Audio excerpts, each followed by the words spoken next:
اولاد یعقوب پر پوری کرے گا۔ بے شک تمہارا پروردگار سب کچھ جاننے والا اور حکمت والا ہے۔ ہاں، یوسف اور ان کے بھائیوں کے قصے میں پوچھنے والوں کے لیے بہت سی نشانیاں ہیں۔ جب انہوں نے آپس میں تذکرہ کیا کہ یوسف اور اس کا بھائی ابا کو ہم سے زیادہ پیارے ہیں، حالانکہ ہم جماعت کی جماعت ہیں، کچھ شک نہیں کہ ابا صریح غلطی پر ہیں، تو یوسف کو یا تو جان سے مار ڈالو یا کسی ملک میں پھینک آؤ، پھر ابا کی توجہ صرف تمہاری طرف ہو جائے گی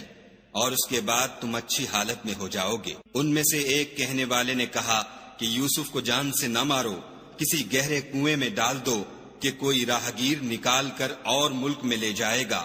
اگر تم کو کرنا ہے تو یوں کرو۔ یہ مشورہ کر کے وہ یعقوب سے کہنے لگے کہ ابا جان، کیا سبب ہے کہ آپ یوسف کے بارے میں ہمارا اعتبار نہیں کرتے، حالانکہ ہم اس کے خیر خواہ ہیں؟ کل اسے ہمارے ساتھ بھیج دیجئے کہ خوب میوے کھائے اور کھیلے کودے، ہم اس کے نگہبان ہیں۔ انہوں نے کہا کہ یہ امر مجھے غمناک کیے دیتا ہے کہ تم اسے لے جاؤ، یعنی وہ مجھ سے جدا ہو جائے، اور مجھے یہ بھی خوف ہے کہ تم کھیل میں اس سے غافل ہو جاؤ اور اسے بھیڑیا کھا جائے۔ وہ کہنے لگے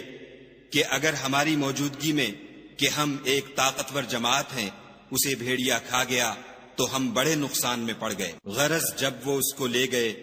اور اس بات پر اتفاق کر لیا کہ اس کو گہرے کنویں میں ڈال دیں، تو ہم نے یوسف کی طرف وحی بھیجی کہ ایک وقت ایسا آئے گا کہ تم ان کے اس سلوک سے آگاہ کرو گے اور ان کو اس وحی کی کچھ خبر نہ ہوگی۔ یہ حرکت کر کے وہ رات کے وقت باپ کے پاس روتے ہوئے آئے اور کہنے لگے کہ ابا جان، ہم تو دوڑنے اور ایک دوسرے سے آگے نکلنے میں مصروف ہو گئے اور یوسف کو اپنے اسباب کے پاس چھوڑ گئے تو اسے بھیڑیا کھا گیا، اور آپ ہماری بات کو گو ہم سچ ہی کہتے